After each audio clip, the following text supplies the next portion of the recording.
ಬಂಧನ ಆಗಿದೆ ಮಾಹಿತಿಗಳು ಸಿಗ್ತಾ ಇದೆ. ಈಗಾಗಲೇ ಒಂದು ಮೀಟಿಂಗ್ ಅನ್ನು ಮಾಡಿದಿರಿ ಮಂಗಳೂರು ಏರ್ಪೋರ್ಟ್ ಅಲ್ಲಿ. ಮೀಟಿಂಗ್ ಏನೇನು ಮಾಡಲಿಲ್ಲ, ಬಂಧನ ಆಗಿರೋದು ನಿಜ. ಬಂಧನ ಆಗಿದೆ, ಅವರು ಪೊಲೀಸ್ ಕಸ್ಟಡಿಯಲ್ಲಿದ್ದಾರೆ. ಏನು ಮಾಹಿತಿ ಪಡ್ಕೊಂಡ್ರಿ ಸರ್?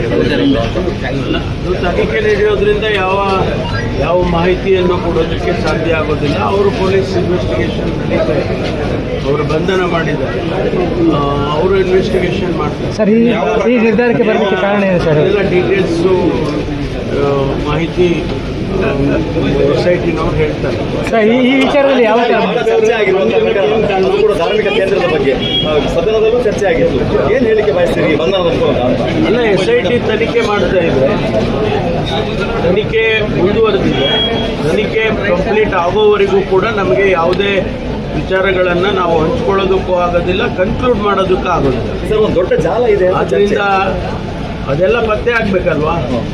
ಜಾಲ ಇದೆಯಾ ಇಲ್ವಾ ಅಥವಾ ಏನಿದೆ ಅದೆಲ್ಲ ವರದಿ ಬಂದ ಮೇಲೇನೆ ಗೊತ್ತಾಗುತ್ತೆ. ಅಲ್ಲಿಯವರೆಗೂ ಊಹಾಪೋಹಗಳು ಇರ್ತಾವೆ. ಸರ್, ಬಂಧನದ ನಿರ್ಧಾರಕ್ಕೆ ಏನು ಹೇಳಿದೆ ಸರ್? SIT ತನಿಖೆನೇ ಮುಕ್ತಾಯ ಆಗ್ಬೋದಾ ಅದು ಹೇಳಲಿಕ್ಕೆ ಬರೋದು. ಸುಜಾತ ಭಟ್ ವಿರುದ್ಧ ಏನಾದರೂ ಆಕ್ಷನ್ ತಗೊಳ್ತೀರಾ? ಅಲ್ಲ, ಸುಜಾತ ಭಟ್ದು ಕೂಡ ಈ ತನಿಖೆಯಲ್ಲಿ ಮಾಡ್ತಾ ಇದ್ದಾರೆ. ಆ ತನಿಖೆ ವರದಿ ಬರೋವರೆಗೂ ಕೂಡ ಯಾವುದನ್ನು ನಾವು ಡಿಸ್ಕ್ಲೋಸ್ ಮಾಡೋದಕ್ಕೂ ಆಗೋದಿಲ್ಲ, ಅಥವಾ SITನವರು ಇನ್ವೆಸ್ಟಿಗೇಷನ್ಗೆ ಅಫೆಕ್ಟ್ ಆಗುತ್ತೆ. ಯಾವುದೇ ವಿಚಾರಗಳನ್ನು ಹೊರಗಡೆ ತಂದರೆ ಇನ್ವೆಸ್ಟಿಗೇಷನ್ಗೆ ಅಫೆಕ್ಟ್ ಆಗುತ್ತೆ. ಆದ್ದರಿಂದ ಇನ್ವೆಸ್ಟಿಗೇಷನ್ ಸಂಪೂರ್ಣ ಆಗೋವರೆಗೂ ಕೂಡ ನಾವು ಯಾವುದನ್ನು ಕೂಡ ರಿವೀಲ್ ಮಾಡೋಕ್ಕಾಗುತ್ತೆ. ಬಿಜೆಪಿ ಆರೋಪಕ್ಕೆ ಏನು ಹೇಳ್ತೀರಿ? ಅಲ್ಲ, ಅವರು ಆರೋಪ ಮಾಡ್ತಾನೆ ಇರ್ತಾರೆ. BJPಯವರು ಆರೋಪ ಮಾಡ್ತಾರೆ, ಅನೇಕ ಜನ ಅದ್ರ ಬಗ್ಗೆ ಕಮೆಂಟ್ಗಳು ಮಾಡ್ತಾ ಇರ್ತಾರೆ. ಬೇರೆ ಬೇರೆಯವರು ಬೇರೆ ಬೇರೆ ರೀತಿಯಲ್ಲಿ ಹೇಳಿಕೆಗಳನ್ನು ಕೊಟ್ಟಿರೋದನ್ನು ನೋಡಿದ್ದೇನೆ ನಾನು. ಆದರೆ ಆ ಹೇಳಿಕೆಗಳ ಆಧಾರದ ಮೇಲೆ ನಾವು ಕನ್ಕ್ಲೂಡ್ ಮಾಡೋದಕ್ಕೆ ಆಗೋದಿಲ್ಲ unless SIT submits it's final report. Sir, Mahesh Shetty ಅವರು ಅದು CM 24 ಮಾಡಿದ್ದಾರೆ ಅಂತೇಳಿ ಫಸ್ಟ್ ಬಂತು, ಆಮೇಲೆ ಅದು ಪೂಂಜಾ ಅವರು ಹೇಳಿ ಗೊತ್ತಾಯಿತು.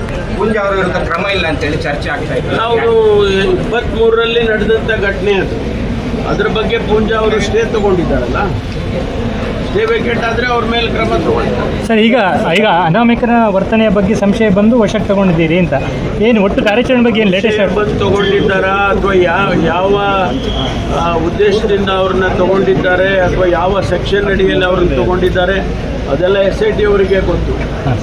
ತನಿಖೆ ಯಾವ ದಿಕ್ಕಲ್ಲಿ ಸಾಗುತ್ತೆ? ಇನ್ನು ಈಗ ದೂರದಾರ ಈಗ ಬಂಧನ ಆಗಿದೆ, ಮಾಹಿತಿ ಏನು ಕೊಟ್ಟಿದ್ದಾರೆ, ಈಗ ಆ ದೂರುದಾರನ ಆಧಾರದ ಮೇಲೆ ತಾನೇ ನಾವು ಇದನ್ನು ಪ್ರಾರಂಭ ಮಾಡಿದ್ದೀವಿ. ಈಗ ಅವನನ್ನೇ ಅರೆಸ್ಟ್ ಮಾಡಿ ಅವನ ಹೇಳಿಕೆಗಳ ಆಧಾರದ ಮೇಲೆ ತನಿಖೆ ಮುಂದುವರಿಯುತ್ತೆ. ಭೇಟಿ ಮಾಡಿದ್ದಾರೆ ತಮ್ಮನ್ನ, ಏನು ವರದಿಗಳು ಏನು ಹೇಳಿದ್ದಾರೆ ಅಂತೇಳಿ ಅವ್ರು ಹೇಳಿದ್ದೆಲ್ಲ ನಾನು ನಿಮ್ಗೆ ಹೇಳಕ್ಕಾಗಲ್ಲ.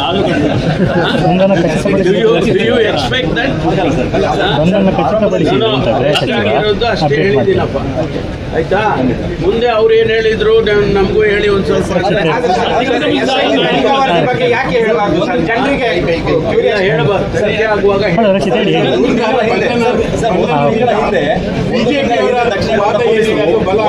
ಹಿಂದೆ ದಕ್ಷಿಣ ಕನ್ನಡ ಪೊಲೀಸರು ಹೇಳಿದ್ರು ಆ ಥರ ಮಂಪರ್ ಪರೀಕ್ಷೆ ಆಗಬೇಕು ಅಂತೇಳಿ. ಏನು ಪರೀಕ್ಷೆ SIT ಕೊಟ್ಟ ಮೇಲೆ ಯಾವ ರೀತಿಯಲ್ಲಿ ತನಿಖೆ ಮಾಡಬೇಕು ಅಂತ ನಾವು ಹೇಳೋದಿಲ್ಲ. ಸರ್ಕಾರ ಒಂದು ಆದೇಶ ಮಾಡಿದ್ದು, SIT ಕೊಡ್ತು.